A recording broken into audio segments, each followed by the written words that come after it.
Hello Geekbike fans and welcome to episode 4. Today we're going to talk about my Reynolds Wild Lab Wishbone Classic. So we talked about this biking episode 2. I'm not going to cover the same topics we covered there. What I'm going to cover is what might be visually obvious if you remember that other video, which is the fact that I've had this thing recoated, powder coated. And I've made some parts upgrades of various types, so I'm just going to go through that and show you what's going on with this. So I noted in the last video that there was quite a bit of corrosion on the nickel plating on the frame, and it was generally looking pretty horrible. None of that affected functionality, of course, but some other things about the bike were less than ideal. I had some old parts on there that were moderately functional or barely functional, depending on the part in question, and some things that were just plain ugly about it beyond the finish of the nickel plating. But so I upgraded some parts, and we'll get into that. You can see I've got it sitting resplendently in the sunshine. It sets off the metallic flake in the paint, powder coat. So as you can see, oh, I got a shadow there. Oh well. I'll try to not have my shadow in the images too much. You can get a look at the color there. They call it cherry orange. It's prismatic powder, cherry orange. It's the illusion cherry orange, to be precise. It turned out a little bit more red than copper. I thought from the swatch that I'd gotten from them, I thought it'd be a little bit more of a copper color, but it turned out to be a little more reddish. That was my knees cracking there, by the way. When it's in really bright sun, it looks copper, but most other light looks orangey red. So I guess they named it accurately. In any event, I had this refinished by Grudy Brothers out of Topeka, Kansas. One-man show, I think, for the most part there. Mark Rainey is the gentleman's name, and Mark was great to work with. He's a real nice guy. He wants your project to turn out nice, so he he invests himself in doing the best job he can, and dealing with issues with the frame to the extent that he can. For example, there was the plating was so bad on some of the top surfaces of the front of the bike. He actually did a fair amount of work with Bondo up here and down in that area and up in here. If you go back and look at the other video, it's really quite pitted, but he took the time to fill that in with some sort of filler compound, Bondo type material, and get it smooth. So no point in investing in a powder coat if you're going to have a lot of roughness, surface roughness that remains and spoils the finish. So I appreciated the fact that I didn't ask him to do it. He came to me and said, hey, we really should do this to make it look right, and of course I agreed. And so Mark did a really nice job. There's very few flaws in the work that he did. If you want to nitpick, I found a few very minor imperfections, but otherwise he did an excellent job, and I definitely going to be doing business with him in the future as well. I've already got another project in mind for him. So if you're looking for someone to do a powder coat job, and the prices were very reasonable too. Depends on exactly what you're getting into, so you have to show him your project before he can give you a final price. But I was very pleased at the price I paid and the quality of the work. So endorsement for Mark here. One of the things that was never quite right about this bike was the idler. So I had a nice TerraCycle idler, but the mount was unconventional on the frame. It was a bolt that was welded into the frame, and it had some welding, I don't know what else to call it, welding material around the base of the bolt where it met into the frame. And I don't know if you can see that in there, probably not. And the idler I had it clamped in a fixed position previously, and it basically put the that uneven bearing surface that I was tightening it against made the idler a little bit cockeyed, and it always was a little louder than it should have been, and it couldn't float and all that. So I put in some effort here recently to get this to float properly, and that helped with the quietness. And it's no longer dependent, its alignment is no longer dependent upon you know, the flatness of the surface that it pushed up against. I played around with washers and filing and all kinds of things to try to get it quite right before, but it never was. So I made an improvement in that regards. I took the time to do that finally. I rattle can finished the fork myself. There's some structural issues with this fork, so I don't know how long it's going to last. So I didn't want to invest the money in the paint and the powder coat. I can point out what's going on with that. That might be interesting to people.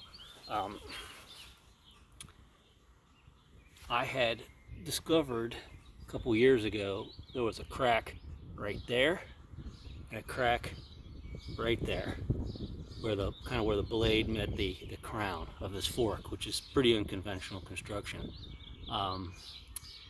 What I had done was I got a local metalsmith who also is a cyclist himself, not exactly a frame builder, but the guy's very skilled, and he ground out the two cracks, and then he welded them solid, and then we took some steel material on the blade and then on the crown, and basically scabbed it onto those locations on both sides, and he was able to get the crown reinforcement, which is welded to the blade reinforcement, and actually get welded to the steer portion of the steer that sticks down here, trying to get the forces up into the steer or in the headset where they ultimately have to go, and sort of reinforcing that area, the corner of the fork where all the stress would accumulate.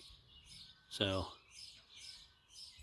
that's hopefully it's going to last a while. I'm going to have to just keep an eye on it and see how it goes. One of the parts that was really looking bad on this bike before, that was rusty, was the headset. So I replaced the headset. The front derailleur was the same thing. Functional, barely functional. It was kind of falling apart, but rusty and ugly, so I replaced that too. I had some black colored brakes that were identical to the ones I had on here before, except, you know, being black instead of the yellow ones I had, which were pretty ugly and were going to look bad against, I think, all the other color on the bike. So I mounted them. These are Odyssey A brakes, which are kind of interesting in that they can have cable pull set up in either direction, and I've got them on the left side naturally, keep it away from the chain and whatnot. These brakes are kind of crude in some respects, but they function pretty well, and being able to do left side cable routing is certainly nice. One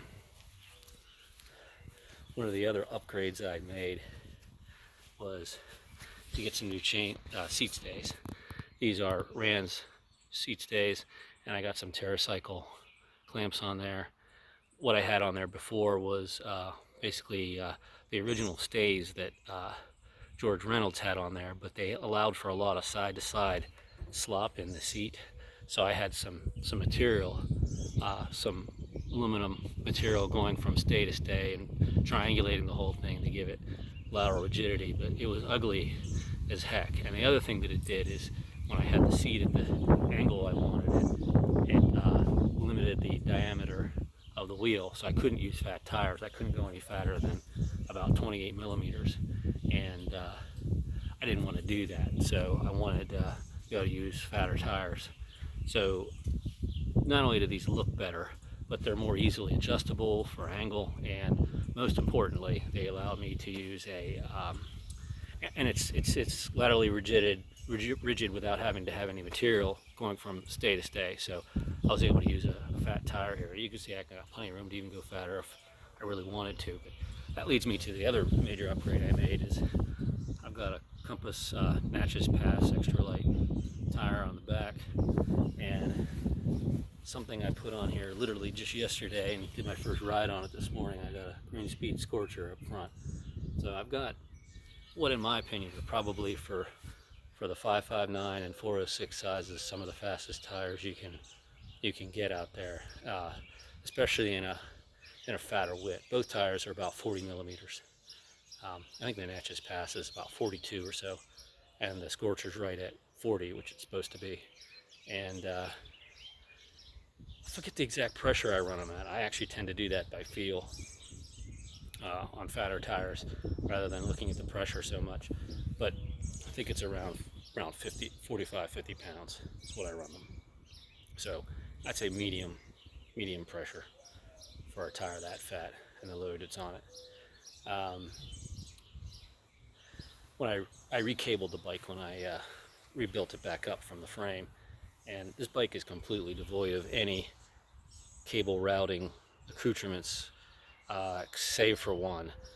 So I ended up getting some of these stick-on guides in different places. I have two up here, two down here, and then the rear brake has got, making use of one back here. See how it comes around to the left side of the rear brake as well. I wasn't super happy with them. I had originally put a couple right here, but the tension in the housing popped it loose. The adhesive on the ones that I got them off of Amazon. I couldn't even tell you what they were. Just wasn't good enough. It didn't work. So as long as you've got it on a straight section of housing run, and there's not a lot of force, springiness in the housing trying to lift a guide off the surface you stuck it to, they seem to work just fine. They've been on here now for what, about 3 or 4 months, and I don't think they're going anywhere. I think they would have popped loose if they were going to by this point. You can see that's where I got my computer mount on this bike. This is just a what's normally used on a top cap of a threadless stem, and I just simply bolt it to where this was intended to be a water bottle mounting on this bike. But for water bottle mounting, I use one of the old Aerodon cage mounts, carbon seat cage mounts. I've got those on several bikes. It's kind of a good place to mount cages. I think it's reasonably aero and convenient to get to, I find. I think I hit all the high points on this bike. Since I rebuilt it, you can get an image of it there. It's one of my most fun bikes to ride.